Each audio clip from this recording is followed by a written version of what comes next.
the idea is what? Understand the idea of what's going on? Is that even though we love, sometimes we have a hard time like being able to actualize that what's going on over here. So number one, you got to be an expert. What's love? What is the definition of love? So only because of time, unless we have time. Okay, so does anyone want to share with me what they think is a definition of love? It's hard to do this, it really is, to pin it down. But let's at least try to get close to it. When does somebody love something? Don't give me Rav Dessler giving. Don't give me Ahava and Hav. Don't do that for me. Right? It's true that you will come to love when you give towards something, but I'm not looking for that. You see, my question is, why would you even give to the thing in the first place? Right? You give to things that you already love, and then it builds the love. But my question is, why do you love that thing in the first place? Yeah. Because you want to be unified with it in some way. Why do you want to be unified with that thing? You like it. Say again. Respect, caring. I remember it. Maybe Remember you see what? What are you remembering? There's another R word. Reflexology. Yeah, what do you got? It's a little extension of you. Okay, that's true. Now, you find a lot of times with kids, when a person, you're talking in particular of that, or even somebody else, it's much harder to do that though if they're not actually an extension of you. But okay, what else? A feeling of strong or constant affection for a person. A person you love in a romantic way. Yes, that is what I was looking for. Wikipedia's definition of love. Is it Wikipedia? Merriam-Webster. Oh, good. Okay, so look up Wikipedia. All right, so I'm going to give you an interesting definition. So the Rambam, Maimonides, speaks about this idea. And again, the way Rav Noach would phrase it was the following. Love is a feeling that one gets when they focus on the virtues of another. Think about it. Argue. Digest. Agree. Let's move on. Okay. So the idea is what? What is love? When do you love something? Essentially, when you focus on the positive of that thing. Which means, as crazy as this sounds, you can love anyone and or anything. We're not Hasidic. Say again. We're not Hasidic. It takes longer than 3 days. Right, okay. Yeah. 3 days, 1 day. What do you? The idea is what? You can love anyone or anything depending on what you decide. I'll give you an example of what I'm talking about. Now, if you don't have children, that's okay, but I think you probably were a child, right, at one point, I imagine. In which case, you might be familiar with this just from being the recipient. It's not uncommon to find that a mother or a father that's not from New York love their children, right? The idea is right, they love their children, right? You find someone loves their child. Hold on 1 second. Does that child have any faults? Right? Who knows the faults more than anyone? The mother, right? And the father points them out, but the mother knows, right? More than anyone, the mother knows. But it's also the mother that loves that kid more than anyone. Why? Because a mother chooses to focus not on the negative, but chooses to focus on the positive attributes of that kid. And when she does so, now she loves him. What about the kid next door? Right? Can't stand that kid. Yeah? Has anyone here ever had a parent that said, I don't want you hanging out with Tommy. You stay away from Tommy. Yeah. If your mother sounds like that, that's messed up. Right? That's why. Yeah, Mom, you okay? Give me another cigarette. Right? Anyway, the idea is that when you go ahead and you stay, look, I don't get it. What about the kid next door? Kid next door is any different. The kids are all the same. And this is why, if a person really wanted to, it's an amazing exercise, that if you take a person that you love or that you very much adore, you look up to, write down on a paper all their positive attributes. And on the same paper, write all their negative attributes. Even though people that you love, we know that people have faults. Write them all down. Take a person that you don't necessarily love, let's call it. Write down all their negative attributes. Let's start with that. Yeah? And then after that, write their positive attributes. Even though you don't want to see it, we know, even the people who don't like, they have positive attributes. It is not uncommon that you will find that the lists might be identical. And what is that you choose to focus on the positive as opposed to the negative. So how come a person maybe can't stand it? Is because what are we focusing on? So number one is you got to be an expert. 1 and 2 work together here. Number 2 is you got to focus, right? Now, what's the focus here? You got to focus on the result that's going to come from this relationship rather than the work you need to give in order to get to that point. Does everybody understand that? And let's talk about in terms of a dating relationship. When a person goes involved in terms of dating, if anyone goes into the relationship and dating thinking everything's going to be perfect and beautiful, so either, I don't know who you're dating, right, or you're going to be in for a big surprise. And the idea is what? That there's always going to be things that are not going to be 100%, and that takes work, and that takes a focus. If you focus on the work it takes in order to be able to have this loving relationship, then many people would get rid of kids a very long time ago, right? I think for some of you who heard me speak about this in another shir, that I have a friend who, when he was getting married, he was told, you know, one day you're going to have a baby, God willing. And when you have that baby, it's going to be so cute. You look at that baby and be like, so cute. And in the beginning, the baby's going to sleep, because that's what babies do. They sleep in the beginning. A couple days in, though, that's when they start to wake up. And one night, it's going to be like 1 o'clock, 2 o'clock, 3 o'clock in the morning. You're not going to be able to get this kid to sleep. And while holding this kid, you're going to look at your window. And you're going to look at the kid. It'll pass your mind. It'll be fleeting, but it will pass your mind. You're going to want to chuck that kid right out the window. So the guy says, I have one piece of advice for you. Don't do it. And that's how, now you know why we have serugim on the windows. Right? Why do we have bars? Yeah, you thought it's for thieves? Right? That's what, on the 90th floor, they say, like, what are you doing? Right? Now you know why Israeli kids are so tough, because the parents try. Right? They hit the head. But the idea is, what? If we would just give in to it's too much effort, forget it. But if we were to bypass it and focus on the fact of what we're going to get from this idea, then it's going to be that much greater. What's the counterfeit? What is a counterfeit of love? So to quote to you a cliche in reference to the class, but if you ever heard it, it'll be new to you. There's a movie called Played Against Sam. Does anybody see that movie? Anybody hear of that movie? Has anyone ever heard of the word movie? Okay, it's kind of like a book, but it's on a screen. It's not like a book at all. Anyway, the idea is that there was a movie Played Against Sam. Woody Allen, nice Jewish boy. And Woody Allen was once standing in the Metropolitan Museum of Art, otherwise known as the Met. And he walks in and he sees this beautiful woman. And she's looking at this painting. And he goes, he stands next to her. And he looks at the painting. And he goes, so, what do you see? Without even looking at him, she goes, I see destruction, darkness, a pit of nothingness. He goes, oh, doing anything Friday night? She looks at him and goes, Friday night, I'm going to kill myself. How about Thursday night? What's that called? Is that what we call love? It's hope. It's hope. You need hope. Hatikva, Shnat Alpayim. Right, the answer is what? That's called infatuation. Everybody get that? That's called lust. What's the counterfeit of love? You see, the Western world says, love is blind. Judaism says, Bidyuk afuch, Cafe Na'man. Love is a magnifying glass. We see that there's negative, but we focus on the positive. And when a person gets involved in the idea of lust, and then they wonder, I don't get it. Why am I not getting an incredible feeling out of this physical relationship and out of this love? Answer is because it's counterfeit, it's not real.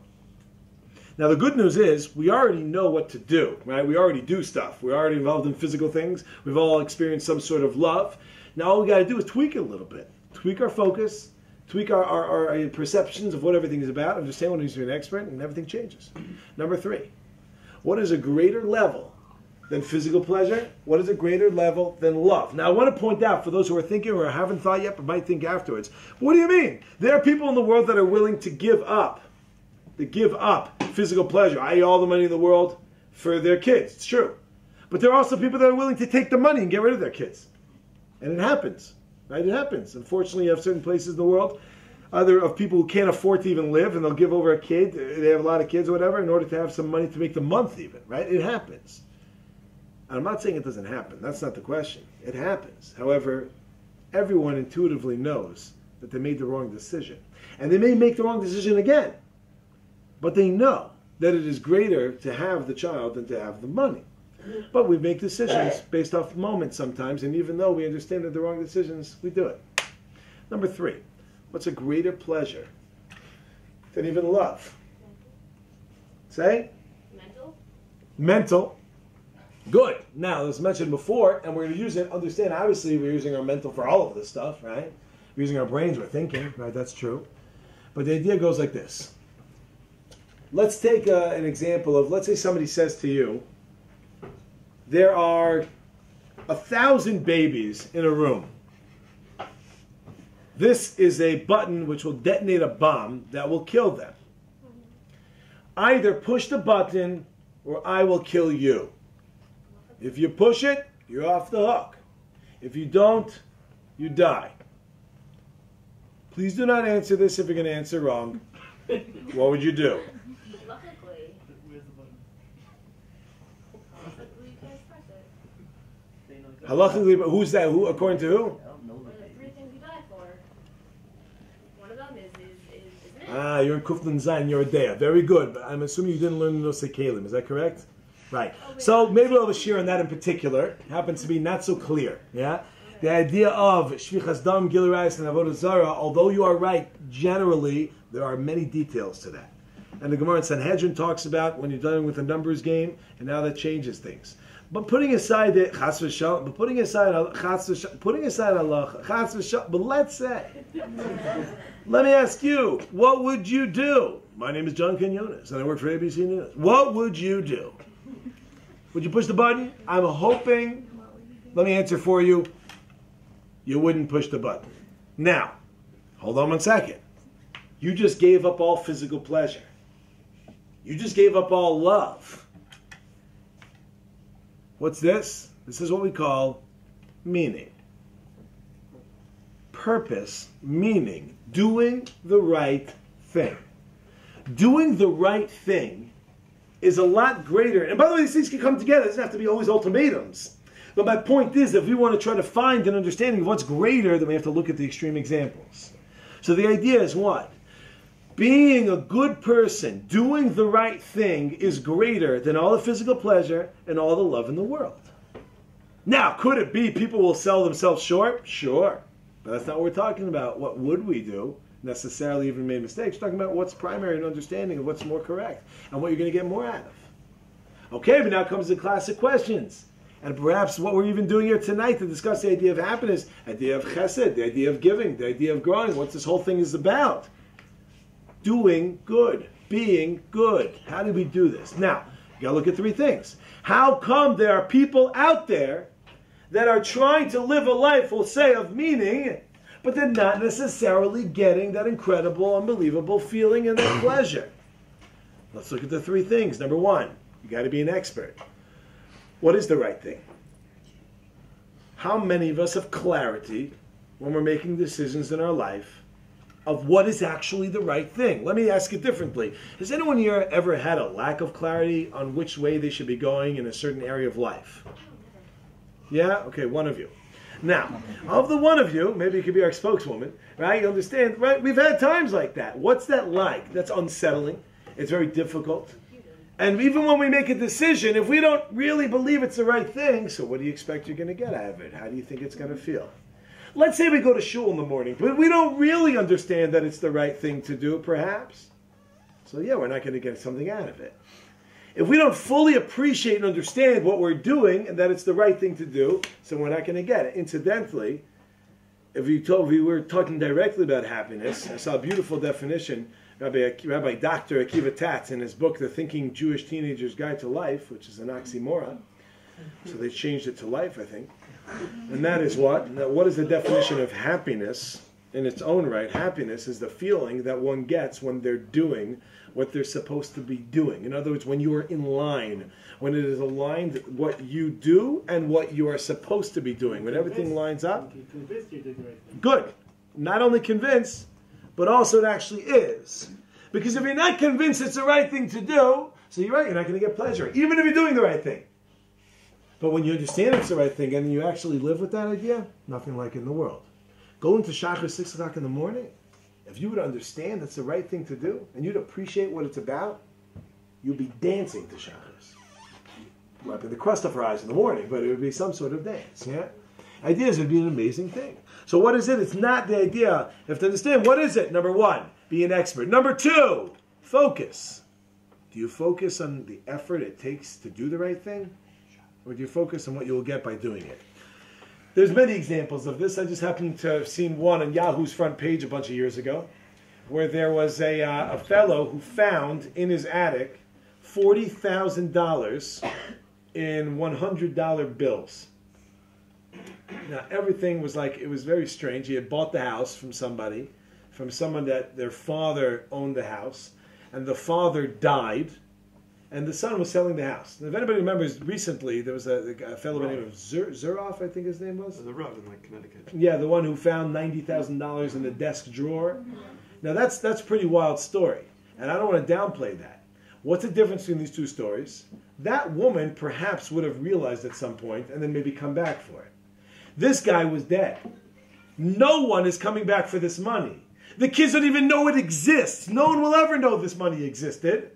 But the guy went ahead, called up the kid, and said, I want you to know I found this money. He found it in World War II cartridges, bullet cartridges, that the guy had wrapped up and put into these things over years because he didn't trust banks. And the kids had no idea about it. $40,000 in $100 bills. Unmarked. Behind the dumpster. And then is what? But he called up and he returned it. Now, that's pretty difficult, right? I'm not saying that's the right thing to do. Maybe he was silly. Maybe he should have kept it. I don't know. But let's say it was the right thing to do. Can you imagine it was a challenge to give it back? If you focus on the challenge it is to give it back versus what you're going to get by giving it back, yeah, then you may never do the right thing. Number three is a counterfeit. What's the counterfeit of being good? Being bad. Being good. Looking good. Good. Counterfeit means it looks like it smells like it tastes like it, but it ain't it. Not being good, but looking good. I'll give you an example. Do not answer this question, please. Has anyone here ever donated? Do not answer this question. Has anyone here ever donated money to any sort of cause? Don't answer. Has anyone ever donated money, a significant amount of money? Do not answer this, please.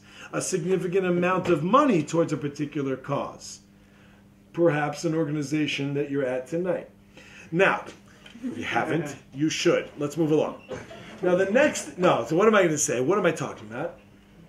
How come there are people that will give tons of money to charity, but won't necessarily feel so amazing?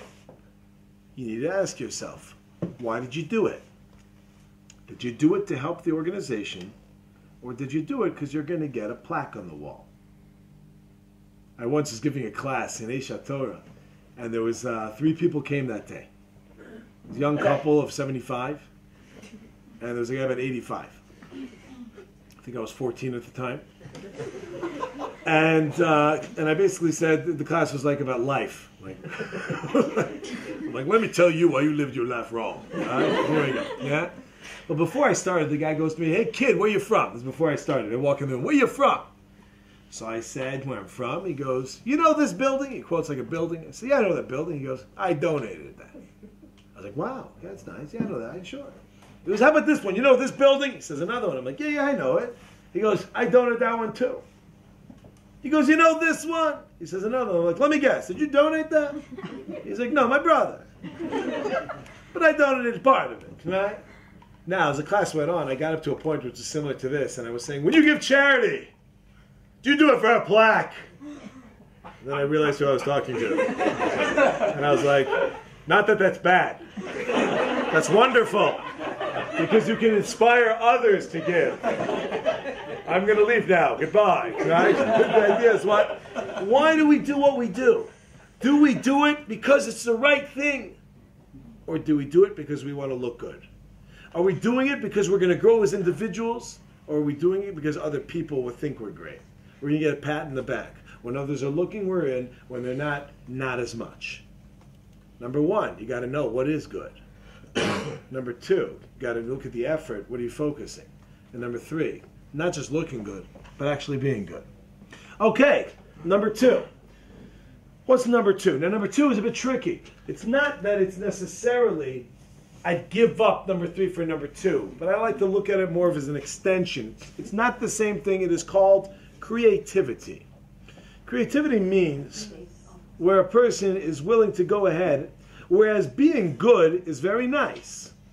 Being good, although, is something which comes along, which perhaps on a smaller scale, as opposed to taking a look and using something and building it to a large, grandiose. I'll give you an example of what I'm talking about. Who gets more pleasure? The way I'm wording this doesn't make sense, but who gets more pleasure in war? The soldier or the general? Think about it. Why the general? Because that's his ideas. Good. You see, because the soldier, what's he doing? He's following whatever the orders are. The general is also a soldier. But he's not just following, he's using his capacity to be able to go ahead and think of ways to make this actually work. I'll give you another example. Who gets a greater level of satisfaction? A doctor who administers a drug that will save someone's life, or a doctor that administers a drug that will save someone's life that they invented. Does everybody get it? That I go, one thing is when you're just doing what you're doing. It's being good. You are being good by going and giving a drug to help somebody. But when you're the one who worked and used your mind and opened up in a way to be able to understand, you go ahead and you're a doctor or you open a hospital. Where we go, do we blow this out of the water? We're using our creativity. Number 1 is, again, you got to be an expert. Every one of us has incredible talents. Some of us recognize their talents more than others. For those who don't recognize, or even for those who do, you got to work to try to figure out where do your talents lay? What do you have? We all have unbelievable capabilities. Number 2 is you got to focus. Don't focus on the effort it takes, again, in order to come up with the ideas or the amount of time it takes, but rather focus on the result. I think it was Thomas Edison. Was he who invented the light bulb? Is that right? Yeah. So Thomas Edison, how many times? Anyone know? I think it was the 1,000th time he was trying that he made the breakthrough. Right? And it's something like, if he would have given up one time earlier, we wouldn't have lights. Or someone else would become wealthy. But the idea is what? Is that if he would have focused on the effort it takes to use his creativity, forget about it. Let me get another job. But what does he decide to do? Let me focus on what's going to come from this idea. And number 3, you got to be an expert. What does that mean to be an expert? What is the idea, the expert in creativity? I'm sorry, I said that already. What is the counterfeit? What is the counterfeit of creativity? Counterfeit of creativity is what we call control. I'll give you an example.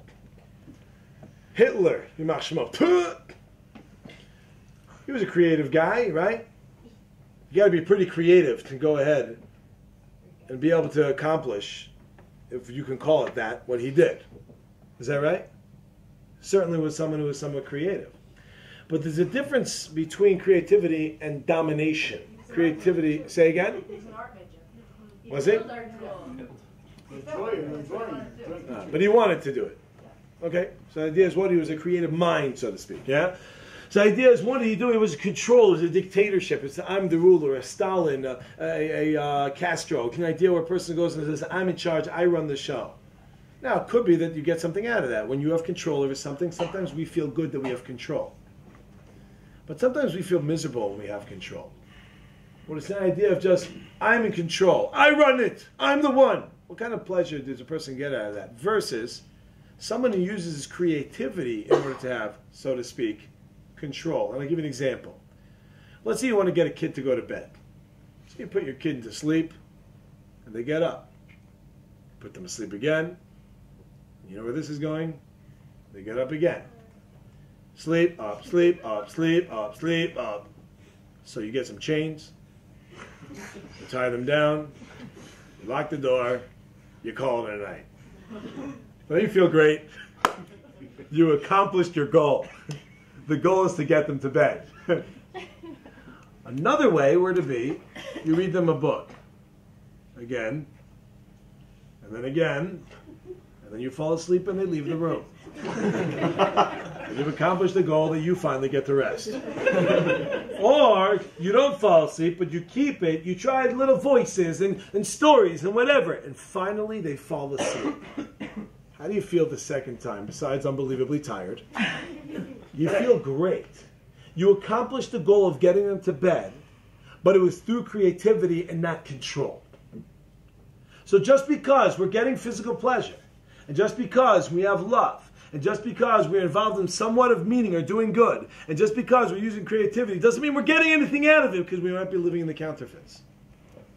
Last but not least, though, what is the greatest level of pleasure that a person can get? We're all out of time. Thank you so much for coming. Okay, so what is the greatest level that a person is able to attain? It's greater than all these things. I like to call this... Thank you for coming.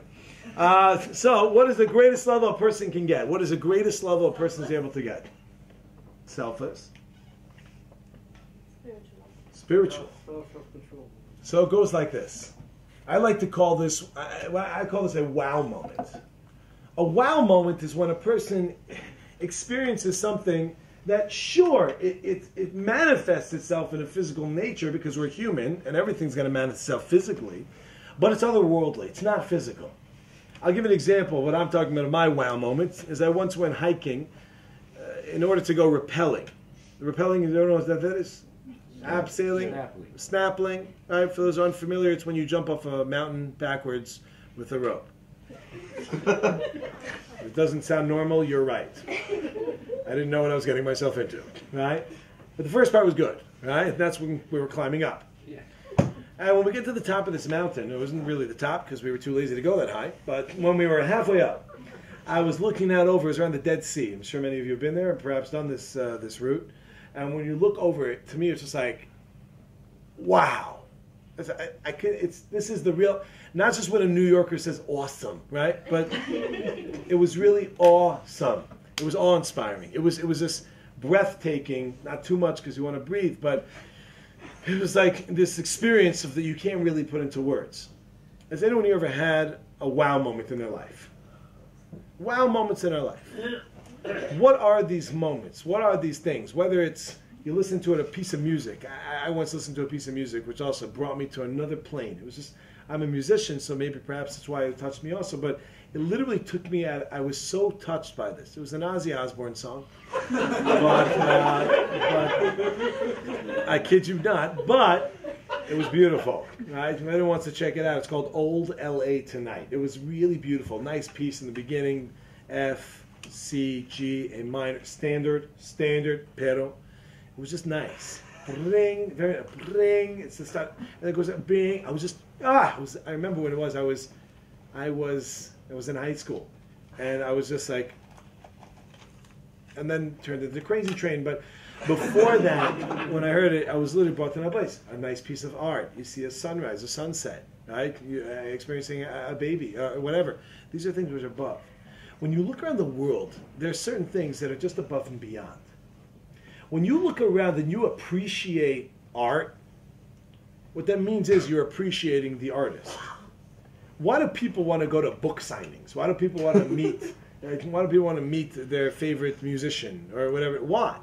Answer is because there's something more than just the thing that was composed. There's something behind that. This was so amazing. Let me meet this person. People, if you appreciate the art, you appreciate the artist. We're looking at a world now.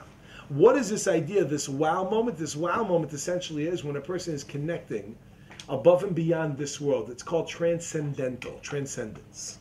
When a person puts an example that you just feel above and beyond. Yes, this is true that it is connecting to the Almighty. And that is a little bit of a feeling. And when a person gets that, then I ask you, let's say someone has your feeling that would say, hey, I'll give you $100 for that feeling. You might do it because we make mistakes and we sell ourselves short. But the reality is, to take away that feeling, there's nothing greater than that. When we're in line, when everything's lined up, we're doing what we're supposed to be doing, we're experiencing, we're looking at the beauty and the incredible, like the Rambam talks about, if you want to see God, just open your eyes. You want to go, Ben Chai also talks about Chovas HaLevavos. You want to see God, look at the world. Look at the world, see the beauty, see the incredible just symmetry, and just how deep and how complex, yet how simple everything is. It's unbelievable when a person feels that. And we get that, wow, there's nothing greater than that. I can't even put it into words. If you had it, you know what I'm talking about. So therefore, people, let's start over. Let's take a look at the entirety. However, here we got the idea. You got to be an expert. What is God? What's God? The person says, I've been trying to connect to Jesus for many years now. Yeah? Okay, but what is God? Number two is you got to watch out and focus. What are you focusing on? The effort it takes to develop a relationship with the creator of the world? Or what you're going to walk away with once you develop that relationship? And last but not least, the counterfeit. What's the counterfeit of God? Idol worship. Spirituality. Oxidation. Nothing. So whoever said ego, and whoever said idolatry, this might be one and the same. The counterfeit of God is you. It's when you think you're the one who runs the world. And when you think you're in charge of your life. And when you think you have everything figured out. It's when you think you're in control of everything. At the end of the day, we say, I'm trying to connect to God, but if it doesn't work out, I'll take care of it. You understand? Okay, I know someone who knows someone. You know what I mean? I know someone.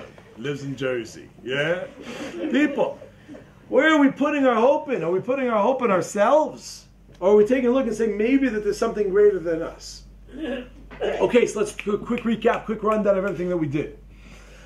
So we started to begin to understand the concept of what everybody wants. This right, Homer, it's only been 6 months. Answer the purpose of life is, well, we understand comes along, what does it do best? Understand the concept of what do people do? Everyone's going for pleasure. Everything we do, every step you take, every move you make, we're not even stalking you. But the idea is what? Maybe I am. The idea is what? It's for pleasure. So the question is, how come we're not getting it? Why do so many depressed people? 35 ways, 800,000 copies out of control. What's going on over here? All right, so now we get a little further understand the concept of maybe to be able to confusing two things. It's what? Comfort and pleasure. Just because you're getting comfort doesn't mean you're getting pleasure. Understand the concept of don't just run for the comfort, run for the actual pleasure. There are 5 of them. What are 5 laws of Sefer Chinuch says, written by the anonymous? And that's whatever their concept is. Number 5. Number 5. That's physical pleasure. What's physical pleasure? Any titillation, one of the 5 senses. Anything that touches one of the 5 senses, anything that's involved in it, that's a physical pleasure. We're not for 3 things. Number 1, you got to be an expert. You got to be a connoisseur. You want to be able to know what a picture is. Understanding, you look at it, you're going to stare at f-stopping, the ideas, what kind of the aperture. Then you get to look at it. It's white balance. It's off. It's changing with the sunlight. And it's there. And all of a sudden, it changes everything. Right? You become an expert. Number 2, the focus. What are you focusing on? Right? Staying alive. Or you take a look and the whole thing in the concept of the person at the end of the day. They're going to save their life. After that, number 3. Number 3, they watch for the counterfeit. It looks like it, smells like it, but it ain't it. Okay. Number 4, we said it's love. Love is even greater than that. People want to give everything when they have love. And of course, we got to know what it is. Understand? That's number 3. Number 3's idea is what? Meaning. Doing the right thing. When a person goes and connects to the idea of doing the right thing, I'd be willing to give them number 5 and number 4. Number 3. Number 2, creativity. It's an extension. And when a person gets the extension of the idea of number 2, where we go, not just administer the drug, we created the drug, actually brought the drug and saved so many people's lives. After that, we did wow. A wow moment like this. Right? A person goes ahead and they experience something which is above and beyond transcendence. When you feel that feeling, if you haven't felt it, when you feel it, you're going to know what it is. And you're going to say, like, I want to have that again. And you have to understand the concept of willing to give everything to get that. So people, what we're saying at the end of the day is really ultimately, let's try to do all 5 of them. Let's try to do all 5 of them. Live a life of physical pleasure. Enjoy it. Get a lot out of it. But don't get so caught up in it that you miss the idea that something called love. Live a life of love, but don't get so caught up in the idea of love that you don't realize what meaning is. Live a life of meaning, but don't be so selfish. Spread it out a little bit. Creative. Understand. Open up. Do all these things, but don't just do it at your own expense. And understand the concept of something even greater than that. So when we connect to something greater than us, the transcendence, it's incredible. So what is it when a person gets involved in the idea of physical pleasure? If I can quote a boss/colleague of mine, Eric Coopersmith, he said, if you go ahead and you get physical pleasure out of life, good. You can enjoy physical pleasure. And even if you do it properly, that's wonderful. But living a life staying stuck in physical pleasure, that's the appetizer of existence. When you go to a wedding, do you just eat the melon sprinkled with coconut? Or do you hang out for the main dish? Imagine the guy goes ahead and at the wedding he starts eating melon. He's like, oh yeah. So he takes more. And then he walks around when the guy's not looking because you don't want to see, the same waiter seeing you again. It doesn't look good, So you come from behind and it's like, where's that hand? And you just walk with him around so he doesn't see what you're doing. And you just pound on that melon. You go to someone like, wow, this was a wedding. Did you have the melon? Oh my goodness, the melon. And he says, you idiot. prime rib. If you're a vegetarian, beautiful piece of lettuce. I mean, come on. You just stuffed yourself up. You could have had lettuce. Yeah? People understand the idea is enjoy physical, but don't just live with the appetizer. Go for the main course. Take them all. Connect with the ultimate. Any questions, comments, stories, jokes, attacks, please keep them verbal, non-physical. Emotion. Okay, people, it's been a pleasure. Thank you so much for coming. Hope to see you again. Thank you very much. Can I just have everybody's attention for 2 minutes? Just 2 minutes. I want to thank Rav Gav for coming out. I want to thank you all as well. I know it was hard to find, like somewhere out in the middle of nowhere. But next week we have Rabbi Yontif Glazer. He's going, I forgot what the title was. Anybody here remember? Take a second, keep going. Anyway, he's going to be here next week. Same time, same place. February 3rd, we're having a Tu B'Shvat Seder. All the information about signing up is on our website, which we do hope. Thank you very much. It's called How to Be Constantly Grateful. That's Yom Tov Glazer next week. February 3rd, we're having a Tu B'Shvat Seder. You're all invited. All the information is on our website. That's www.yiboneh.com. Also, January 25th, we're running a Tiul hands-on experience packaging food at Yad Eliezer. We're going to be running many different types of programs like that, half days, full days, and whatnot. Also, just in terms of these forms, we left these forms by the front desk, or the desk outside. This asks you if you're interested in doing different type of volunteer work. Just for an example, during the last snowstorm, we had several families, old people, elderly, that needed help. We brought them raw food, cooked food, people running around. So like on a moment's notice, if we know what you're interested in, we could call on you. But obviously not all those things are emergency situations, but if you do sign up, we'd like to get you more involved, and that's the whole purpose of this seminar. So I hope you all enjoyed it, and I hope you all come back. Thank you very much.